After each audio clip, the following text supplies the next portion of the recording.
Hello students, हमने प्रश्न पढ़ना स्टार्ट किया स्टैट्यूट क्या है।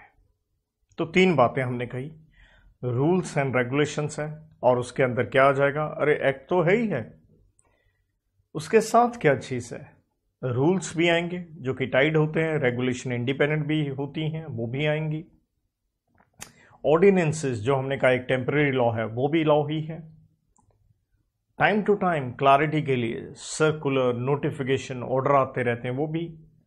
तो स्टैट्यूट जो वर्ड है कॉन्स्टिट्यूशन ने नहीं इस्तेमाल किया लेकिन लॉ वर्ड इस्तेमाल किया है। तो क्या है statute? Enacted by parliament. Parliament क्या है? Law making body.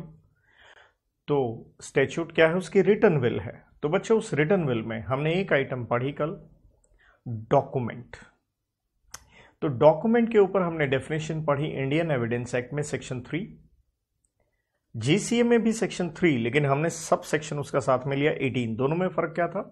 एक स्टार्ट हो रहा है मीन से, दूसरा स्टार्ट हो रहा है इंक्लूड से। तो मैंने कहा था मीन्स का मतलब होता है कंप्लीट, बस यही इसका मतलब है। इंक्लूड वर्ड लिख दिया जाए, इसे हम कहते हैं एक्सटेंसिव डेफिनेशन, इसे हम कहते हैं इंक्लूसिव डेफिनेशन, जिसका मतलब ये है जो लिखा है सिर्फ वही नहीं कुछ और भी आ सकता है। तो हमने यहां एक कोड की बनाई, मिस एंड मिस्टर। तो हमने कहा डॉक्यूमेंट क्या है? एनी मैटर, एम से मैटर, एस से सब्सटेंस, एम से मीन्स, आर से था रिकॉर्डिंग दैट मैटर, लेकिन ढंग से ले, एनी मैटर एक्सप्रेस्ड और described upon any substance by means of letter, figure, marks, या फिर by more than one of these means, intended or to be intended for the purpose of recording that matter। तो simply हमने कहा था written piece of paper पे कुछ ये information है which will serve as evidence in the court of law.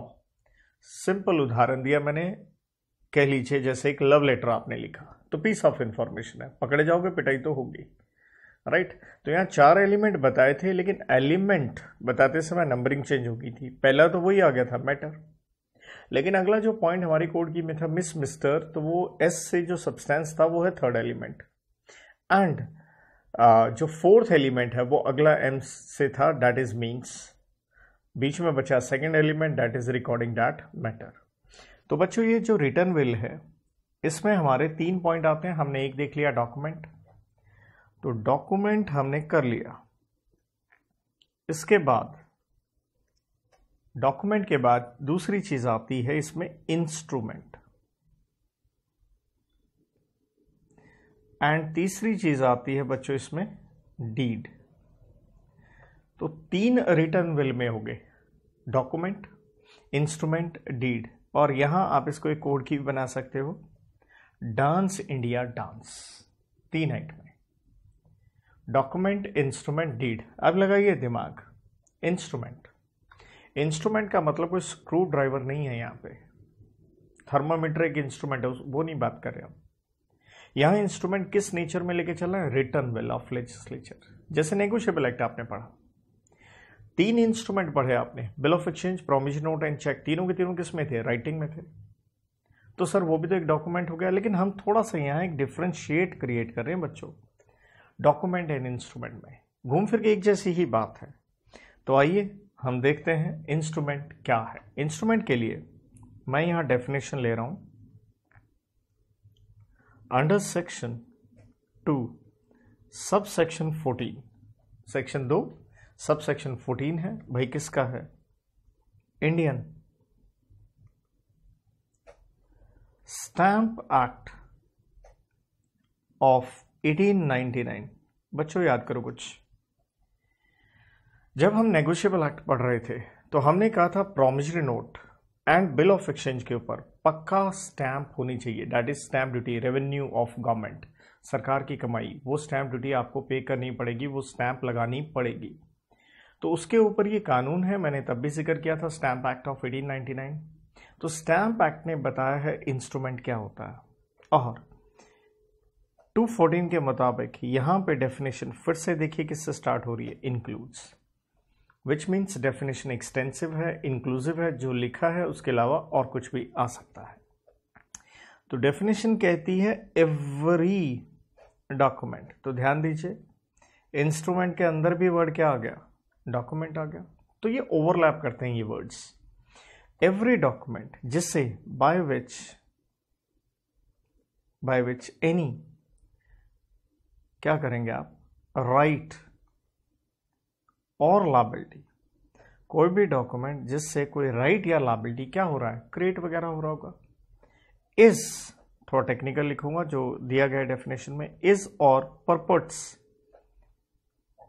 परपट्स word थोड़ा सा हमें आउट ऑफ ट्रैक लगता है, नॉर्मल इंग्लिश में हम कहाँ इस्तेमाल करते हैं। तो परपट्स के साथ ब्रैकेट में लिख लीजिए इंटेंशन, इंटेंट्स। तो क्या है इंस्ट्रूमेंट, एक डॉक्यूमेंट है जिससे क्या हो रहे हैं, राइट और लायबिलिटी, कुछ उसको क्रिएट करने की आपकी इंटेंशन होगी। इज और परपट्स टू बी। अब है एक छोटी सी कोड की से हम इसे याद रख लेंगे। मैं इसे कहता हूं चला। चला, क्या चला जी, तीर, चला तीर। बो एंड एरो, कोड की लिख लेना हिंदी में साइड में, चला तीर। तीर तो सीधा सीधा बन ही रहा है, TEER, सी से चला। तो सी से हम क्या पॉइंट लेंगे, राइट्स और लायबिलिटीज क्या कर रहे होंगे आप, क्रिएट। टी से क्या कर रहे हैं आप, ट्रांसफर। आर से बिल्कुल ट्रांसफर वाला ही वर्ड, एक्सटेंडेड, आगे करना। ई से ही एक्सटिंग्विश्ड, एक्सटिंग्विश्ड का मतलब क्या हो गया, खत्म हो जाना। चाहे वो टफ लगे तो सी से लिख सकते हैं, खत्म हो गया। और आर से रिकॉर्डेड, कोई राइट्स एंड लायबिलिटी है, कोई कॉन्ट्रैक्ट हो रहा है कुछ लोगों में, तो आप क्या करोगे, उसे रिकॉर्ड ही करोगे भाई।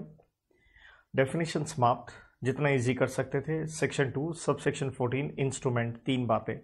इंस्ट्रूमेंट में पहली चीज क्या आ गई, एवरी डॉक्यूमेंट, जिससे क्या हो रहा है, राइट्स एंड लायबिलिटीज आप क्या कर रहे हैं, क्रिएट, ट्रांसफर्ड, एक्सटेंडेड, एक्सटिंग्विश्ड और रिकॉर्डेड।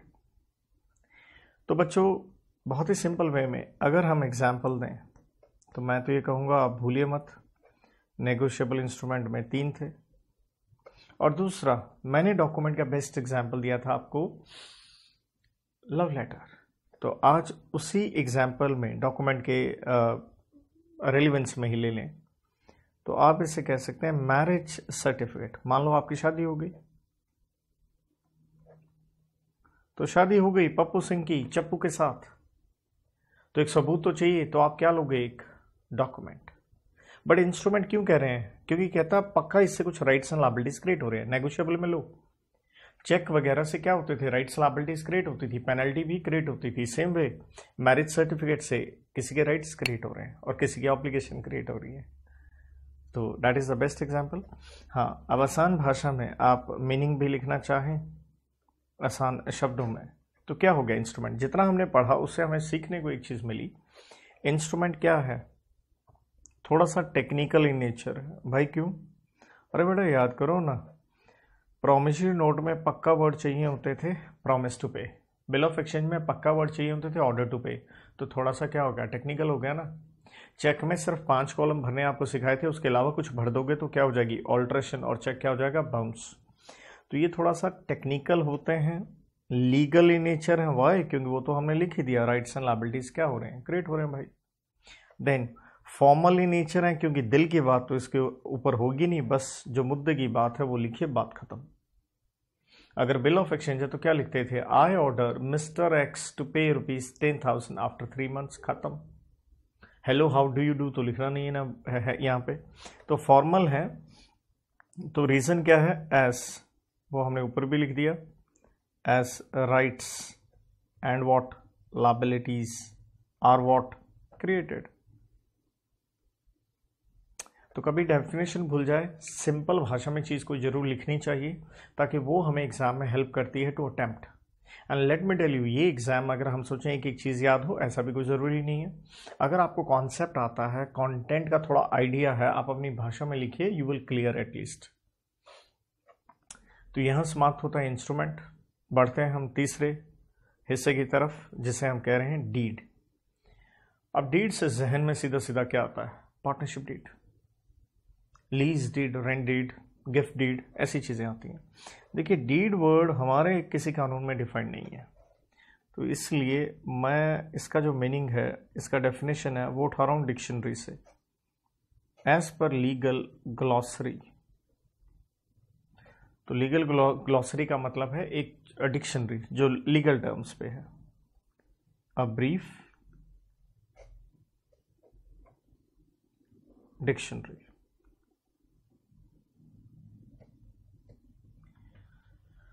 तो लीगल ग्लॉसरी कहती है डीड का मतलब क्या है। ध्यान दीजिएगा, बड़ा इंटरेस्टिंग यहाँ मीनिंग निकलता है। अ इंस्ट्रूमेंट, अरे बाप रे बाप, तो हम तो यही कह लेंगे डीड और इंस्ट्रूमेंट क्या है, एक ही बात है, क्योंकि डिक्शनरी ये कह रही है अ इंस्ट्रूमेंट। और इंस्ट्रूमेंट किस में होते हैं, राइटिंग में। और इंस्ट्रूमेंट में क्या था, डॉक्यूमेंट, डॉक्यूमेंट किस में होते हैं, राइटिंग में। परपोर्टिंग, परपोर्टिंग पहले बताया था, आसान वर्ड इंटेंडिंग, तो वर्ड जरूर लिखिए आसान साथ में। Purporting to affect, affect means deed का रेलिवेंस क्या है। Purporting to affect some legal disposition. और बच्चों डिस्पोजिशन का मतलब क्या आ गया, वही जो अभी हमने इंस्ट्रूमेंट में लिखा, सम राइट्स एंड लायबिलिटीज क्रिएट करना, डिस्पोजिशन। तो भैया घूम फिर के तीन शब्द आए, इंस्ट्रूमेंट है, राइटिंग में होता है, जिससे आप क्या क्रिएट करें, some legal disposition. Disposition means क्या उसने कहा उस इंस्ट्रूमेंट ने राइटिंग में, तो दैट मीन्स क्या कहेगा, वही कि कुछ राइट्स एंड लायबिलिटीज क्रिएट हो रहे हैं, ट्रांसफर हो रहे हैं, दिस एंड दैट। अच्छा, अब हम एग्जाम्पल में देखें तो सिंपल जीवन में हमें जहन में आता है पार्टनरशिप डीड, लीज डीड, या जिसे आप रेंट डीड, गिफ्ट डीड वगैरह कह देते हैं, राइट। अब जो मैं बात कर रहा था, love letter document, marriage certificate instrument, तो डीड क्या हो गया। उसी पैटर्न में एक एग्जांपल दूं तो हम इसे कहते हैं प्रीनप एग्रीमेंट्स, प्रीनप कहते हैं, और एग्जैक्ट वर्ड है प्रीनपिटल एग्रीमेंट, जिसका मतलब है शादी से पहले एग्रीमेंट कर लेना। ध्यान से समझिएगा प्रीनप क्या होता है। आजकल ये चीज़ बहुत चल रही है, स्पेशली जो रिच लोग हैं। क्यों, अभी कोई आदमी रिच है, और आदमी हो औरत हो कोई भी हो, बहुत रिच है, तो हो सकता है उनको किससे प्यार हो जाए। उनको तो सच्चा प्यार हो गया, लेकिन जो उनसे शादी कर रहा है उसकी इंटेंशन सिर्फ एंड सिर्फ पैसा हो। तो ये रिच लोग क्या करते हैं, शादी से पहले ही एक एग्रीमेंट बना लेते हैं। ये कहते हैं भाई कल अगर डाइवोर्स हो गया ना, तो सिर्फ तेरे को इतना पैसा मिलेगा, वरना नॉर्मली क्या होता है, हस्बैंड एंड वाइफ के राइट्स इक्वलेंट होते हैं, प्रॉपर्टी आधी आधी हो जाती है। तो प्रीनप एग्रीमेंट एक तरह से क्या होगी, डीड होगी, है ना। डीड नॉर्मली हम दो लोगों के बीच में कुछ भी टर्म्स एंड कंडीशंस आपस में डिसाइड कर ली, तो है तो ये एक इंस्ट्रूमेंट ही है, क्योंकि आप इसे टेक्निकल लीगल कहेंगे। राइटिंग में है, ऑब्वियसली कुछ लीगल डिस्पोजिशन, कुछ लोगों के राइट्स लायबिलिटीज क्रिएट हो रहे हैं। तो घूम फिर के अगर मैं सिंपल भाषा में कहूं तो सिंपली, या जो हम मीनिंग कहते हैं, तो वो क्या हो गया, डीड और इंस्ट्रूमेंट। तो डीड क्या है, इंस्ट्रूमेंट है, बट ये भी एक सच है, इंस्ट्रूमेंट आर नॉट डीड्स, क्योंकि डेफिनेशन ने तो कह दिया कि deed are instrument, but instruments are not deed, they are more technical, legal, formal, negotiable instruments, marriage certificate. लेकिन अब भारत की बात करें, in India there is no difference between deed and instrument, कोई डिफरेंस उसमें नहीं है। So with this statute comes to an end, यहाँ रिटर्न विल हमारी समाप्त हुई, और आज हमने पढ़ा इंस्ट्रूमेंट के ऊपर। तो इंस्ट्रूमेंट के ऊपर बच्चों हमने section 2 subsection 14 Indian stamp act 1899 कहा कि इंक्लूड्स एवरी व्हाट डॉक्यूमेंट, जिससे क्या हो रहा है, राइट्स एंड लायबिलिटीज चलाती, क्रिएटेड, ट्रांसफर्ड, आपका एक्सटिंग्विश्ड, एक्सटेंडेड एंड रिकॉर्डेड, और रिकॉर्डेड कह लीजिए चाहे। And as per legal glossary, deed क्या है, डीड इंस्ट्रूमेंट है, राइटिंग है, purporting to give affect to some legal disposition. Best example I give with regard to marriage, एक तरफ आ गया भैया आपका लव लेटर, दूसरे में आ गया मैरिज सर्टिफिकेट, तीसरे में क्या आ गया प्रीनप एग्रीमेंट। लेकिन भारत में डीड और इंस्ट्रूमेंट में ऐसा कोई फर्क नहीं है। तो बच्चों इसके बाद हमारा जो प्रश्न स्टार्ट होता है वो एक बड़ा प्रश्न स्टार्ट होता है। तो आइए उसे हम स्टार्ट करते हैं।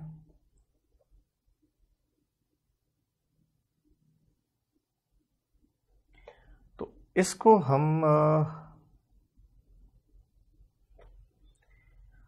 क्योंकि आंसर इसका बड़ा है, अगर बाय डिफॉल्ट आप दो पेज आमने सामने, जैसे रजिस्टर खोलें, ये रजिस्टर खोला, यूं हो गया दो हाथ मेरे, तो एक पन्ना इधर एक पन्ना इधर, ताकि पूरा खोलो तो सारा आंसर आपको दिख सके। तो जैसे आप मिडल टाइप पेज कह सकते हो, ऐसे टर्न ओवर ना करना पड़े, दो पेज की आपको विंडो मिल सके, ऐसे लिख लेंगे ज़्यादा बेहतर होगा। प्रश्न है बच्चों, एड्स टू इंटरप्रिटेशन या कंस्ट्रक्शन कह लो। मतलब इंटरप्रिटेशन क्या था? Art of finding out true and sensible meaning of words which author intended. तो हमें इंटरप्रिटेशन करने के लिए हेल्प कहां से मिलेगी? एड्स का यह मतलब क्या हो गया? Helping elements. हम कहां से मदद लें? हम भी चाहते हैं मतलब बहुत साफ सुथरा निकले, लेकिन मदद कहां से लें? देखिए अपने नॉर्मल जीवन में सोचिए, हमें जब भी कोई दिक्कत हो जाती है नॉर्मल जीवन में, तो पहले तो हम अपने घर में ही उसे सॉर्ट आउट करने की कोशिश करते हैं। मान लो आप मैरिड हो, सर कुछ अच्छी बातें करो ना, हम क्यों मैरिड हो, आप मैरिड हो, वो बात अलग है। तो बात सिंपल सी बात है, मियाँ बीवी हैं, झगड़े तो होंगे, क्योंकि इंसान है। और दिक्कत इंसान में किस चीज़ की होती है? विचारों की समानता की, क्योंकि हर किसी के विचार अलग हैं, राइट। तो लेकिन कोशिश हमें क्या करनी चाहिए? हमेशा कोई भी दिक्कत है पहले उसे घर में मतलब मैनेज करो, उसका समाधान करो, हेल्प देखो घर में कहाँ से कोई कैसे कैसे ली जा सकती है। ना हेल्प मिले तो कहाँ जाओ? घर के बाहर, पहले ही बाहर नहीं, तमाशा मत खड़ा करें। ऐसे ही इंटरप्रिटेशन लॉ में ये कहता है, आप लॉ की बुक पढ़ रहे हैं, अरे आप परेशान क्यों हो रहे हैं? उस बुक को शांति से धैर्य रखते हुए थोड़ा देखिए, वो जो लिखा है, जो सेक्शन आप पढ़ रहे हैं नहीं समझ पा रहे हैं, इसी बुक में कहीं ना कहीं से मदद निकलेगी। पहले उसे वो अपना लेवल बनाइए, समझिए। तो ये बहुत अच्छा कॉन्सेप्ट है आपके भावी जीवन के लिए, क्योंकि आप लॉ पढ़ेंगे, कहीं अटक जाएंगे सीए बनने के बाद तो कोई टेंशन की बात नहीं है। आप उसी लॉ बुक में कहीं ना कहीं से आपको हेल्प निकालनी पड़ेगी। तो बच्चों ये हेल्प दो प्रकार की होती है, एक इंटरनल एड्स, आज हम इंटरनल एड्स स्टार्ट करेंगे, और दूसरा है एक्सटर्नल एड्स, राइट। तो let's start with internal aids. Internal aids to interpretation. पहली बात, इंटरनल एड्स का मतलब ही क्या होगा? As I said, within the act के भीतर ही भीतर, इफ सम एम्बिग्विटी, एम्बिग्विटी का मतलब मीनिंग क्या है? क्लियर नहीं है।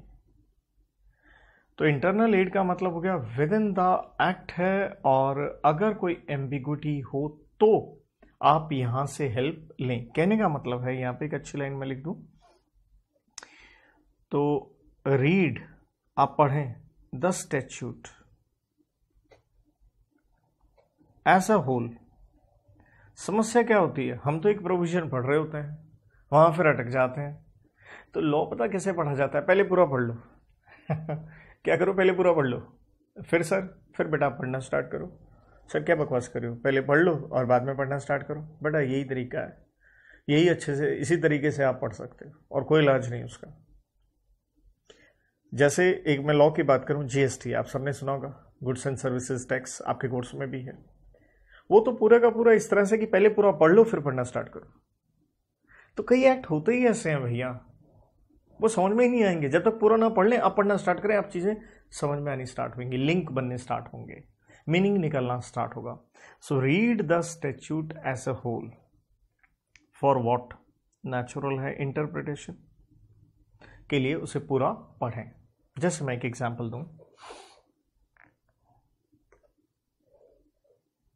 इफ अ सेक्शन, आप एक सेक्शन पढ़ रहे थे, उसमें लिखा गया है कि नोटिस इशू करना है। If a section provides for notice, अब नोटिस अगर आपने देना है, याद कीजिएगा हम नेगोशिएबल एक्ट पढ़ के आए थे, हमने notice of dishonour, I hope so you can recall, तो एग्जैक्टली नोटिस ऑफ डिसऑनर पे हमने सेक्शन 93 से 98 पढ़ा था। तो हमने वहां पे भी पढ़ा था सेक्शन नंबर 94 में मोड्स ऑफ नोटिस, हमने कहा था ऑरल भी हो सकता है, राइटिंग में भी हो सकता है, याद है? तो कहता है अगर किसी सेक्शन में लिखा गया है कि नोटिस देना है, लेकिन मोड्स क्या होंगे, मोड्स के ऊपर मान लो वो सेक्शन साइलेंट है, तो मुझे बताओ क्या oral notice will be fine? Why not? Oral is also fine. क्या आपने अगले को फोन कर दिया या फेस टू फेस कह दिया मीन्स नोटिस हो गया, क्योंकि सेक्शन तो क्या है, साइलेंट है। लेकिन अब देखिए, बट अनदर सेक्शन उसी एक्ट का provides for notice in what? Writing. तो वो कहता है उसी एक्ट का एक और सेक्शन कहता है नोटिस देना है, राइटिंग में देना है। अब मुझे बताओ इंटरप्रिटेशन क्या लेनी चाहिए सर, किससे रिलेटेड? ये जो साइलेंट था, oral is also fine but not, thanks to what? another section। तो इसे हम कहते हैं इंटरप्रिटेशन, इंटरनल एड्स, क्योंकि एक सेक्शन चुप है, दूसरा तो साफ बोल गया, दूसरा साफ बोल गया तो उसकी बात लेके चलो। तो अब ये इंटरनल एड्स क्या क्या है, याद कीजिए, हमने इंटरप्रिटेशन में कहा था बड़ी समस्या आती है। समस्या क्यों आती है? इम्परफेक्ट लैंग्वेज, हमने कहा था multiple situations due to use of difficult words. क्या थे वो डिफिकल्ट वर्ड्स? मैंने कहीं लिख के दिए थे, proviso, notwithstanding anything contained in act without prejudice to the generality of foregoing provisions, this and that, right? तो वो जो टफ वर्ड्स हैं उसी से तो दिक्कत आ रही है, बट वही टफ वर्ड्स आपको हेल्प भी करेंगे प्रोवाइडेड आपको उनसे हेल्प लेनी आती हो। तो हम स्टार्ट करने जा रहे हैं इंटरनल एड्स। इंटरनल एड्स में बच्चों कई पॉइंट हैं, मैं याद करने के लिए आपके लिए कोड की बना के दे रहा हूं।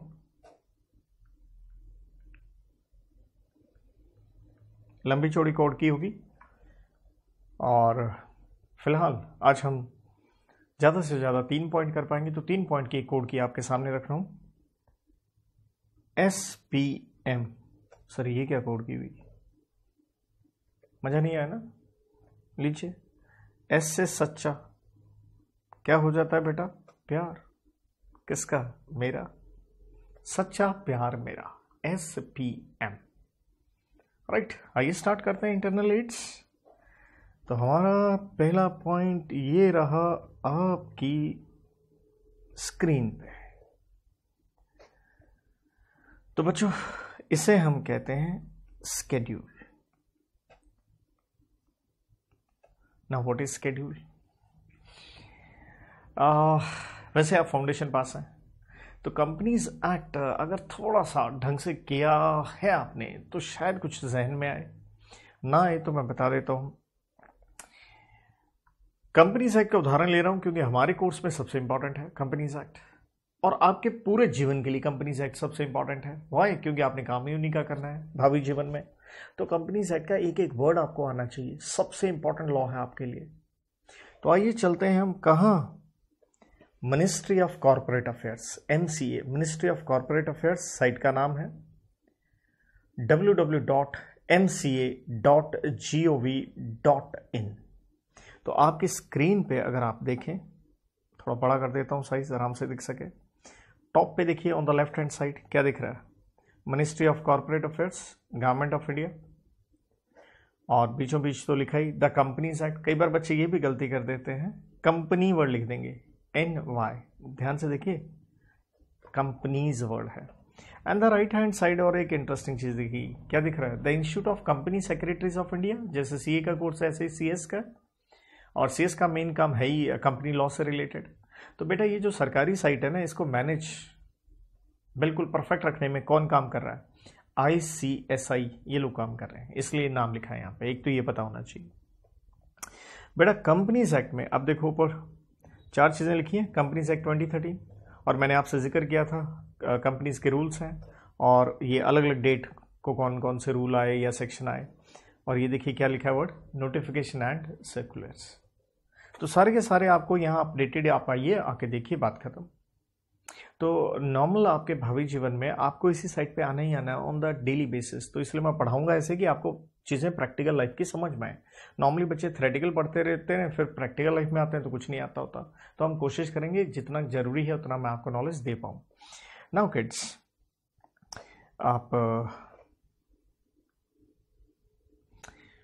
देखिए कंपनीज एक्ट में 29 चैप्टर्स हैं।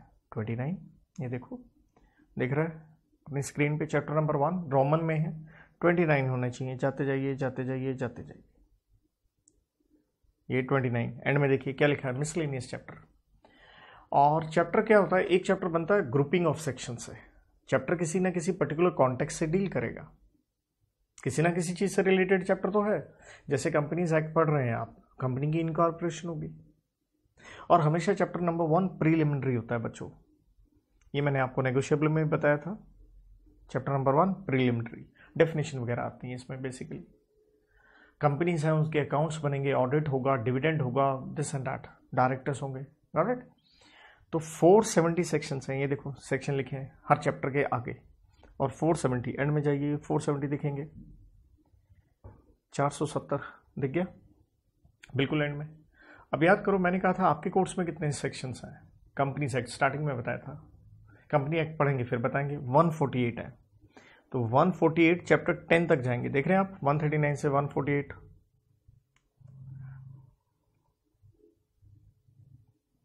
चैप्टर 10 देखिए आपकी स्क्रीन पे, ये रहा audit and auditors. 9 accounts and 10 आपको दिख रहा होगा ऑडिट एंड ऑडिटर्स, और इसी की सीध में जाइए 148 तक, 139 से 148। नाउ मैं आपको क्या वर्ड पढ़ा रहा था, मैं तो आपको कह रहा था इंटरनल एड्स में एक होता है स्केड्यूल। बच्चों ये चैप्टर 29 आपने देखे, बिल्कुल 29 के नीचे देखो आपको वर्ड क्या दिखता है, बिल्कुल लास्ट में देखा वर्ड स्केड्यूल। तो क्या देखा, ये एक्ट ही है ना, एक्ट के एंड में ही दिखा ना आपको स्केड्यूल। तो क्या सीखा, स्केड्यूल क्या होते हैं, इंटरनल एड, यहाँ से हेल्प मिलेगी। कहाँ होते हैं स्केड्यूल, इस एक्ट के हिसाब से चलें, they are appended to act. Appended means end में, अटैचमेंट, अटैच कर दिए, जैसे अपन कोई मेल करते हैं। कितने स्केड्यूल हैं कंपनीज एक्ट में, 7 दिखेंगे, देखिए दिख रहा है। और ये रोमन में नंबरिंग है, यहाँ वैसे नॉर्मल आपको दिख रही है। लेट्स क्लिक इट, ये किया क्लिक मैंने, क्लियर। और आपने याद हो फाउंडेशन में आपने मेमोरेंडम पढ़ा था सेक्शन नंबर 4, आर्टिकल्स पढ़ा था सेक्शन नंबर 5 पे। मेमोरेंडम याद होगा, कंपनी के ऑब्जेक्ट्स होते हैं, सबसे बड़ा डॉक्यूमेंट होता है, और आर्टिकल्स में क्या होते हैं, rules and regulations to achieve those objects. I repeat एक वर्ड में, क्या था मेमोरेंडम, ऑब्जेक्ट्स ऑफ कंपनी, कैसे उन्हें अचीव करने हैं उसके लिए चाहिए रूल्स, और वो कहाँ होते हैं, आर्टिकल्स के अंदर होते हैं। तो स्केड्यूल नंबर 1 आपको दिखेगा मेमोरेंडम एंड आर्टिकल्स में, देखो टॉप पे स्केड्यूल 1 दिख गया जी, मेमोरेंडम एंड आर्टिकल्स पे। अंदर आपको स्केड्यूल नंबर 1 में कई टेबल दिख रहे हैं, ये है on the basis of types of company. Company limited by shares है, गारंटी है, अनलिमिटेड है, उस पर अभी नहीं जाएंगे, कंपनी एक्ट में बात करेंगे। तो एज आई सेड 7 स्केड्यूल है, 1 है मेमोरेंडम आर्टिकल पे, ज़्यादा की बात नहीं करूंगा, एक 5 हल्का सा और बता देता हूँ, 5th देख लो, दिख रहा है आपको schedule 5, conditions to be fulfilled for appointment of managing director, whole time director और मैनेजर। तो इसको हम कहते हैं मैनेजरियल रेम्यूनरेशन। आप अकाउंट्स के आपके सब्जेक्ट में फाइनल अकाउंट्स ऑफ कंपनीज पढ़ेंगे, उसके अंदर एक सब टॉपिक आएगा मैनेजरियल रेम्यूनरेशन। वो मैनेजरियल रेम्यूनरेशन कितना होता है, कैसे देना है, जो अकाउंट्स में आप एंट्रियां पास करते हो, वो सारा का सारा आपका कंपनीज एक्ट किसके ऊपर बेस्ड है।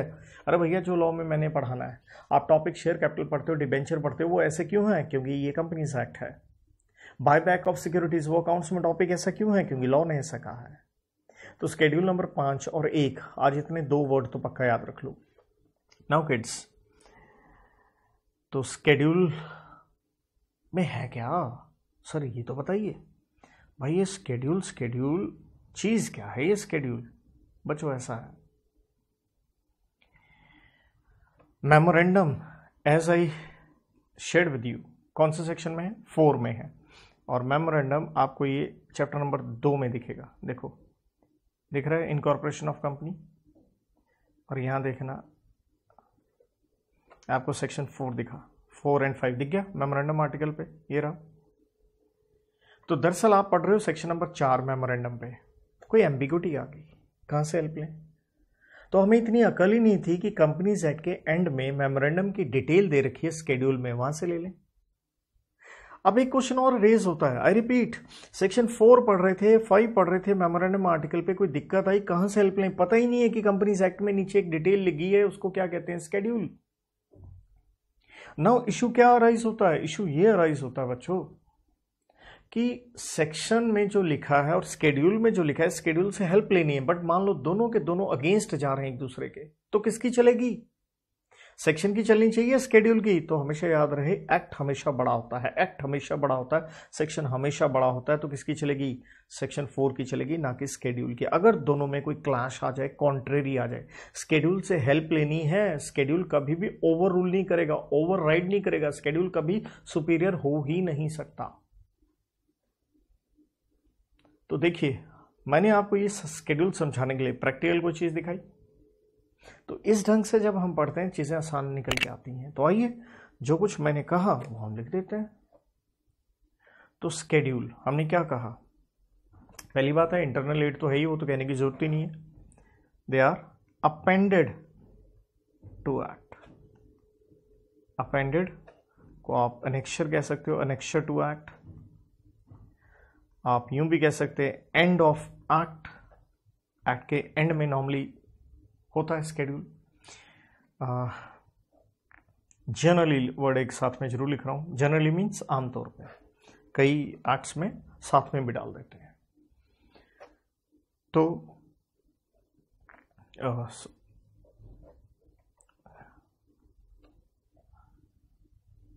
क्या स्केड्यूल एक्ट का हिस्सा है? डेफिनेटली है। इट्स पार्ट ऑफ इनएक्टमेंट, बिल्कुल जी, इनएक्टमेंट का ही हिस्सा है। तो इसमें है क्या? It's detail of provision. तो जो सेक्शन है उसकी डिटेल है इसके अंदर। कई बार क्या होता है, क्यों हम स्केड्यूल बनाते हैं? एक सेक्शन है 2 पेज का लिख दिया आपने, फेयर, लेकिन अगर एक सेक्शन 50 पेज का लिख दिया जाए, कोई भी नॉर्मल आदमी लॉ पढ़ पाएगा? रोना निकल जाएगा उसका, और 50 पेज, दिमाग खराब है। इसलिए हमें एक्ट को भी इंटरेस्टिंग बनाए रखना है, तो इसलिए उसकी बहुत बड़ी डिटेल किसी चीज की हो तो हम उसे स्केड्यूल बना के बाद में डाल देते हैं। तो आपको लॉजिक समझना होगा, why the schedules are made. If it is a part of enactment, क्यों नहीं सेक्शन का हिस्सा? तो ये है, it's detail of provision. Very important point, detail word को मार्क कर सकते हैं आप। तो पढ़ते समय क्या करें? अच्छा पढ़ना है, दोनों को साथ लेके चलिए। Always do harmonious construction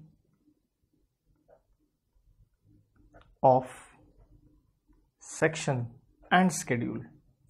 harmonious का मतलब क्या है? रेड टुगेदर, दोनों को साथ में लेके चलें। अच्छा, ये वर्ड कंस्ट्रक्शन है बच्चों।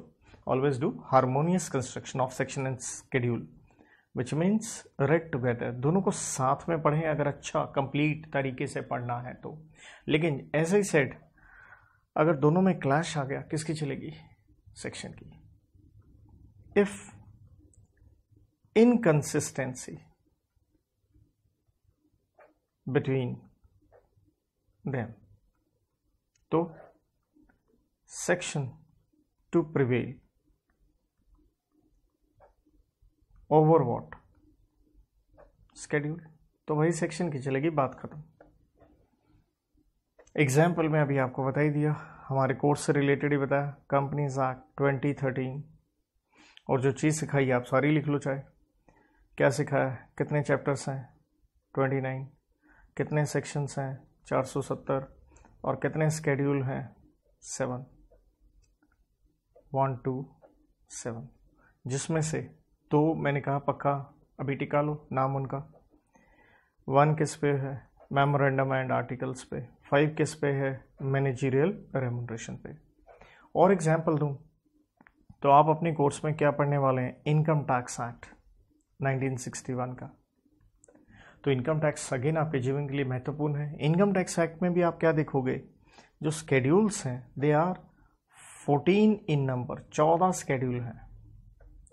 तो डिटेल में मैंने कंपनीज एक्ट का बता दिया, सेम ऐसे इनकम टैक्स की साइट पे जाओ, आप सब कुछ देख सकते हो और वहीं से वैसे ही आपको पढ़ना सीखना चाहिए।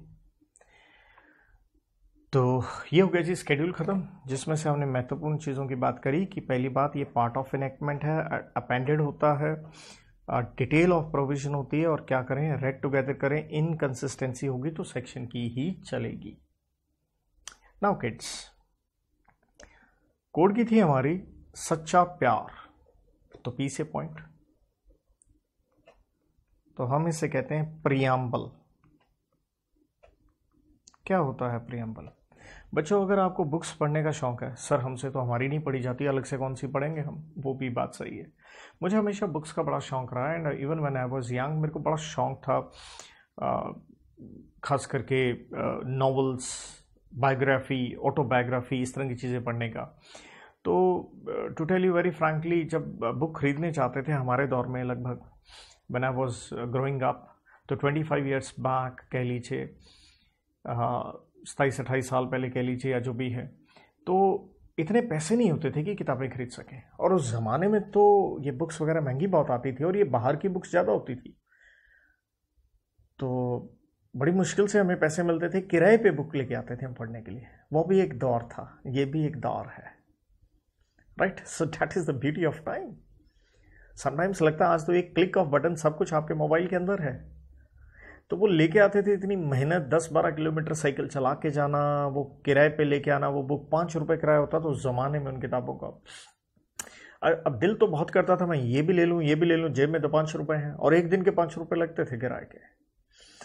अब कौन सी मैं वो बुक लूँ समझ में नहीं आता था। तो ऐसा तो नहीं हम कह सकते भाई अक्कड़ बक्कड़, जैसे देसी भाषा में हम शब्द इस्तेमाल कर लेते हैं, जहाँ हाथ लग गया वो उठा ले भाई, नहीं ऐसा नहीं होता था। तो अब ये भी नहीं हो सकता कि पहले बुक पढ़ लूँ और फिर बुक ले आऊँ, ये तो हो नहीं सकता। तो क्या करूँ? तो बुक के ना नॉर्मली कवर जो पेज होता है एंड वाला बैक साइड, उस पर थोड़ी सी ना 5-7 लाइनें लिखी होती हैं, या स्टार्टिंग में ही वो स्टार्ट हो राइटिंग उससे पहले 4-5 लाइनें लिखी होती हैं, उससे आपको एक आइडिया लग जाता है। प्रियम्बल एग्जैक्टली वही चीज़ है। जैसे चलो फिर से तुम्हें कंपनीज एक्ट MC की साइड पे लेके चलते हैं आगे हम। तो बच्चों हम थोड़ा इसे एक बार बैक करते हैं। तो ध्यान से देखना, चैप्टर 1 में आ गया मैं कंपनीज एक्ट के, एंड सेक्शन नंबर 1, पहले सेक्शन 1 देख लो, दिख रहा है आपको? सेक्शन 1 में आप जानते हो नेगोशिएबल भी आप पढ़ चुके हो, 3 चीज़ें होती हैं। शॉर्ट टाइटल एक्ट का नाम छोटा सा, एक्सटेंड कहाँ लगेगा पूरे भारत में, कमेंसमेंट जैसे नेगोशिएबल की थी 1 मार्च 1882, देख रहे हैं ये। तो हर सेक्शन का एक हेडिंग होता है। क्या होता है हर सेक्शन का? एक हेडिंग। इस हेडिंग को क्या कहते हैं बच्चों? इस हेडिंग को हम कहते हैं मार्जिनल नोट। क्या कहते हैं? मार्जिनल नोट कह लो, NOTE, या हेडिंग कह लो, एक तो ये चीज़ सीख लो। मतलब सेक्शन का भी हेडिंग है। ध्यान दो, हम कोई सेक्शन पढ़ते हैं तो अंदर का कंटेंट पढ़ते हैं। कंटेंट पढ़ते समय कोई अगर दिक्कत हो गई तो हेल्प कहाँ से ले लो? हेडिंग से भी ली जा सकती है। एक तो ये भी चीज़ बता दूं, बट मैं तो बात कर रहा था प्रियम्बल की।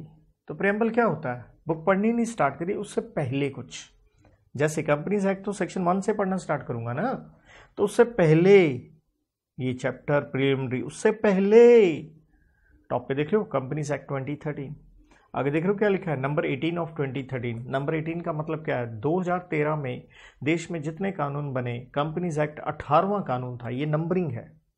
2013 में जितने कानून बने, कंपनीज एक्ट कौन सा है? 18th कानून बना। आगे देखो क्या लिखा है, ये एक line, an act to consolidate, an act to consolidate, इकट्ठा करो, and amend law relating to companies. तो साफ ये एक्ट शुरू होने से पहले एक लाइन बोल गया हमें कि ये कानून है किसके लिए? कंसोलिडेट, सारी तरह की कंपनीज का लॉ बनाओ, एंड अमेंड, और जो जो जरूरत पड़े बदलाव करने की वो करते जाओ, रिलेटिंग टू व्हाट? कंपनीज। इसे कहते हैं preamble. Preamble means preface. Preamble means theory, philosophy of law. Preamble means object. Preamble means background. Preamble means history. Preamble means surrounding. Preamble means scope. जो कहना है कह लो, एक वर्ड में preamble. दूसरे आसान वर्ड में, किस वजह से बना ये एक्ट। और ये लाइन किसके अंदर लिखी है? एक्ट के अंदर लिखी है, इंटरनल एड। तो क्या हमें इससे हेल्प मिल सकती है? सोचो, एक लाइन तो है, काय का हेल्प मिलेगा सर, है ना? बात तो ठीक है, हेल्प मिलना बड़ा मुश्किल है। आगे एक लाइन और पढ़ लो, be it enacted by parliament in 64th year of republic of India. तो हम रिपब्लिक कब हुए? जब कॉन्स्टिट्यूशन बना था, बताया था मैंने आपको स्टार्टिंग वाले लेक्चर में, 26 जनवरी 1950। तो 2013 64th ईयर, उस ढंग से लिखा है। लेकिन मेन थी मेरी ये line, an act to consolidate and amend law relating to companies. But मैं एक साइट और खोलता हूँ एक एक्ट के बारे में, अगर ये खुल जाए तो, हिंदू मैरिज एक्ट 1955, देख रहे हैं आप, Hindu marriage act 1955, Hindu marriage act दिख रहा है आपको? ओके, देखिएगा, बहुत इंपॉर्टेंट, फर्स्ट लाइन सेक्शन 1 से पहले, an act to amend and codify. Amend यहाँ पे वही है, कोडिफाई मीन्स मैरिज से रिलेटेड जितनी प्रोविजंस हैं उनको एक एक सेक्शन वाइज डालना, तो उसे कह देते हैं codify. The law relating to marriage among Hindus, mark the word among Hindus. तो हिंदू मैरिज एक्ट किसके लिए बना है? सिर्फ शादी होगी हिंदुओं में, अमंग हिंदूज। तो नेचुरल इस एक्ट का नाम भी है, ये होना भी यही चाहिए। तो क्या किसी एक हिंदू की क्रिश्चियन के साथ मैरिज हो जाए, ये एक्ट डील करेगा? प्रेम्बल तो कह रहा है नहीं करेगा, लेकिन क्या ये एक्ट किसी और धर्म से शादी करने पे डील करता है? आइए इसका ना एक सेक्शन नंबर, इसे बेयर एक्ट कहते हैं बेटा, सिंपल जो लॉ है, देख रहे हैं सेक्शन 5, ध्यान से देना। Conditions for a Hindu marriage, proper ये ढंग से ये वर्ड पढ़ना, a marriage may be solemnised between any two Hindus.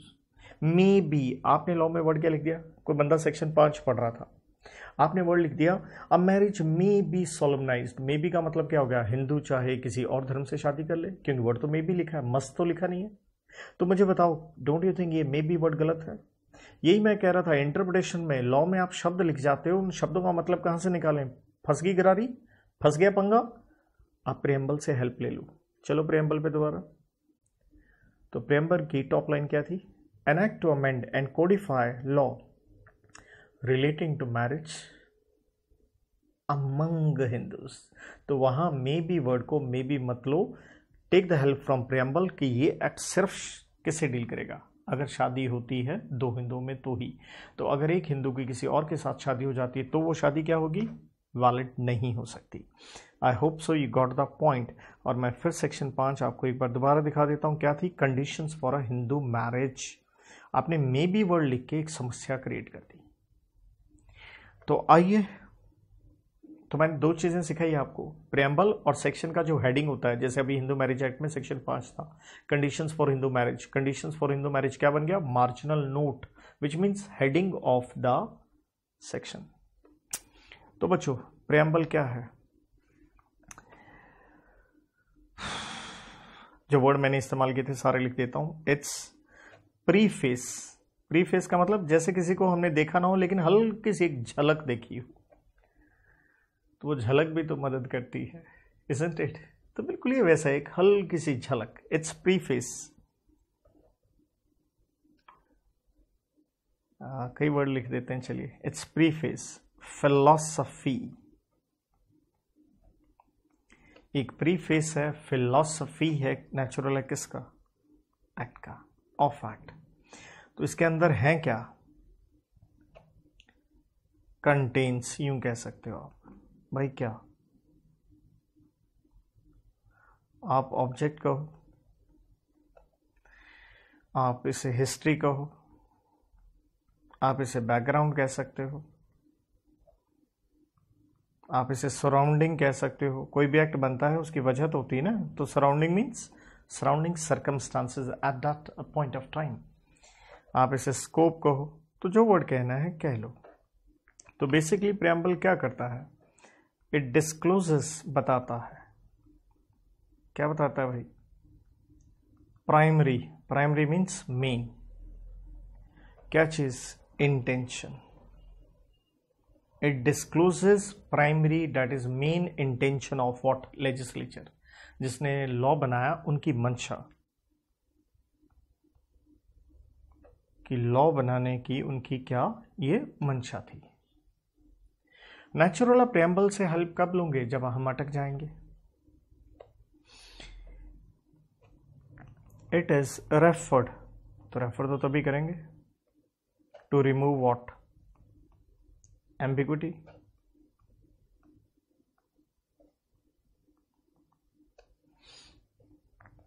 लेकिन एक चीज फिर समझ लो, जैसे ऊपर स्केड्यूल बताया था, प्रेम्बल बताया था, इनकंसिस्टेंसी होगी तो इनकी नहीं चलेगी. इट कांट, बस वर्ड थोड़े डिफरेंट लिख देता हूं. ओवरराइड. ओवरराइड मीन्स ये कभी भी सुपीरियर नहीं हो सकते, ओवर रूल नहीं कर सकते. It can't override the section. जैसे वहां लिख दिया था अगर इनकंसिस्टेंसी होगी तो सेक्शन की चलेगी. मतलब वही है, लिखने के अंदाज डिफरेंट हो गए, वर्ड्स डिफरेंट हो गए. तो हर तरह से आपको बस वो वर्ड सिखाने, मुझे यही काम है मेरा. ठीक है. तो प्रियम्बल जो है ओवरराइड नहीं कर सकता, हेल्प मिल सकती है. लेकिन हाँ, एक चीज बहुत इंपॉर्टेंट बताऊं, एज फार एज, जहां तक सवाल है किसका?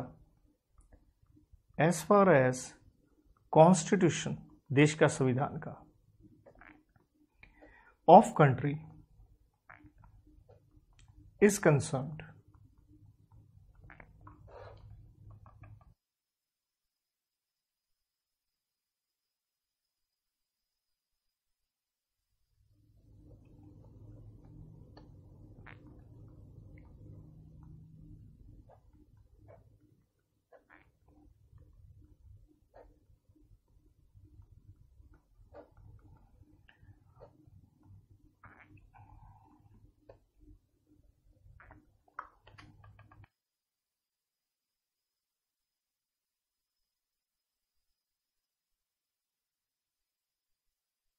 तो जहां तक देश के संविधान का सवाल है,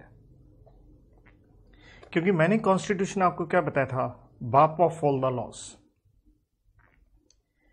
क्योंकि उसके अंदर क्या है? Objects with which this country to be run and how the objects to be achieved.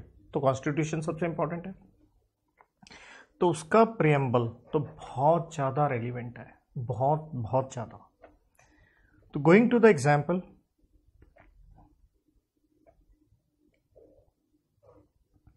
अभी हमने बात की थी सेक्शन 5.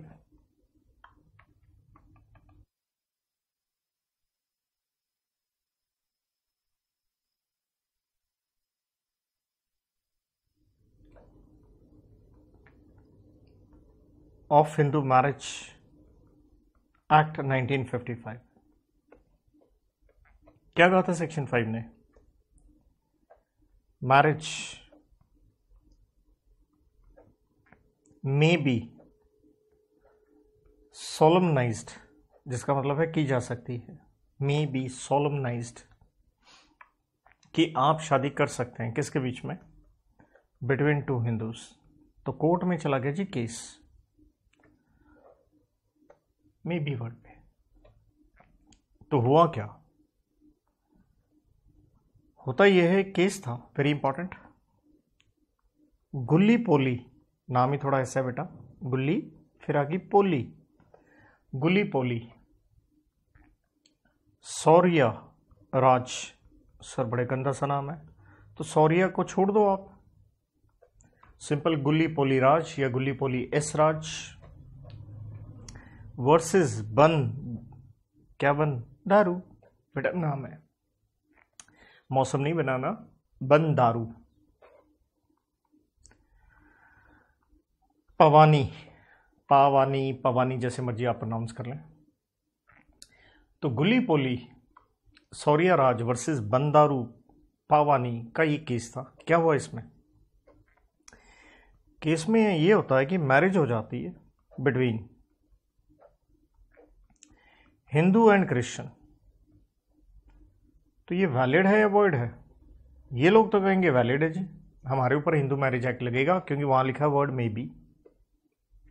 तो मे बी का मतलब जरूरी थोड़े कि दोनों के दोनों हिंदू हों. तो हुआ क्या? हम गए जी प्रियम्बल पे. तो सेक्शन 5 था। तो प्रियम्बल अभी मैंने आपको दिखाई था। तो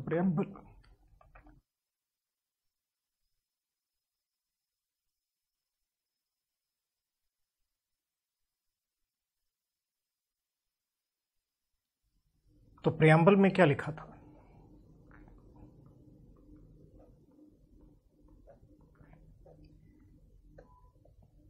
An act to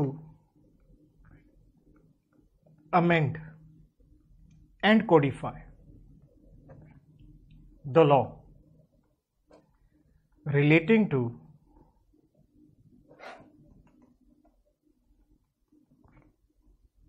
marriage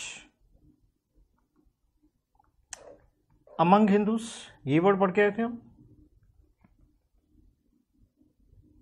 तो यहां जज साहब ने किसको रेफर किया? प्रियम्बल को। तो अंत में कोर्ट का क्या आएगा निर्णय? हेल्ड इनवैलिड कहो या वॉइड मैरिज को, यह शादी इनवैलिड है। किसके हिसाब से? As per Hindu marriage act. तो इस तरह से हम प्रियम्बल से हेल्प ले सकते हैं। आई hope so you got the point. अगर एग्जाम्पल और लिखना है तो कंपनीज एक्ट का भी लिख लो, मैंने आपको पढ़ाया। तो प्रियम्बल ऑफ कंपनीज एक्ट 2013, तो वो कहता है एनेक्ट टू, दो वर्ड आए थे अगर याद हो, consolidate and amend what law relating to what companies. An act to consolidate and amend law relating to companies. But the beautiful point is you must not forget about Hindu Marriage Act of 1955. तो वो पक्का आपको आना ही चाहिए। तो आई hope सो preamble आपको याद हो गया होगा। तो प्रियम्बल में क्या था? प्रीफेस है, फिलॉसफी है, ऑब्जेक्ट है, रीजंस है, बैकग्राउंड है, सराउंडिंग है। तो प्रीफेस से एक पता चलती है क्या प्राइमरी इंटेंशन लेजिस्लेचर की, ओवरराइड नहीं कर सकता। कॉन्स्टिट्यूशन के प्रियम्बल को बहुत ज़्यादा मान सम्मान दिया गया, देना भी चाहिए। और ब्यूटीफुल हमारा एग्जाम्पल है गुली पोली सौर्या राज वर्सेस दारू पावानी, सेक्शन 5 में भी, जबकि प्रियम्बल कहता है among Hindus an act to codify and amend law relating to marriage among Hindus. I hope so this is nice. लिए आपको समझ में आ गया होगा। वैसे हमने नेगोशिएबल एक्ट भी पढ़ा था, तो अगर मैं उसका भी बताऊं तो उसमें भी दो वर्ड ये लिखे हैं, एन एक्ट टू, बस जैसे यहाँ लिख दिया वर्ड हमने act to. Consolidate negotiable act में लिखा है an act to define and amend law relating to, वही तीन चीजें, provision note, bill of exchange and cheque. तो इसलिए प्रियम्बल से पता चलता है सिर्फ कंपनीज की बात होगी, किसी और की बात नहीं होगी। तो इसलिए फाउंडेशन में आपने देखा ढेरों तरह की कंपनियां इसी एक एक्ट के अंदर थी।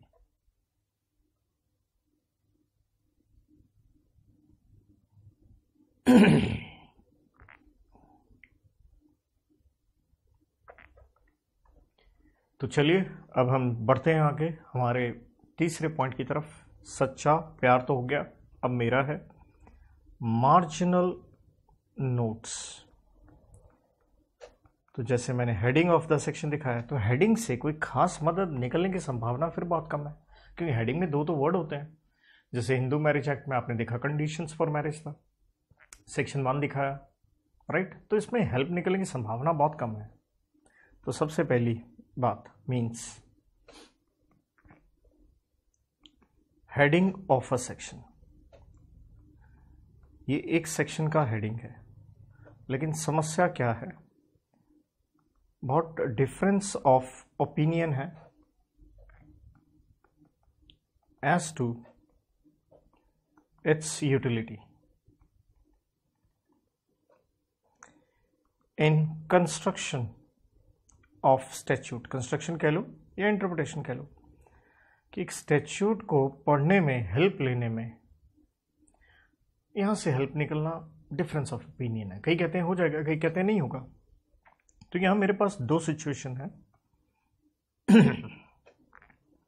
या यूं कह ले दो केसेस हैं।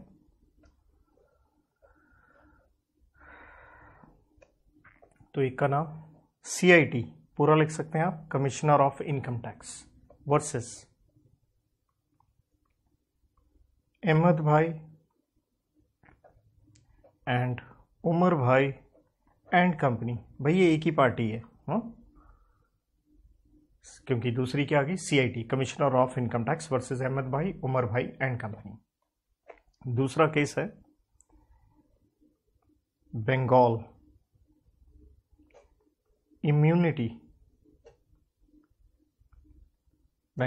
Immunity company limited versus state of Bihar. तो अहमद भाई उमर भाई में क्या कहा गया, यहां कोर्ट हेल्ड का मतलब कोर्ट का निर्णय। तो उन्होंने कहा marginal note MN marginal note to section के साथ होते हैं, not to be used for interpretation, ना यूज करें, कोई दम वाली बात तो है नहीं। लेकिन बंगाल वाले केस में क्या क्या कहा गया, marginal note of article of constitution. बच्चों एक चीज ये सीख लो,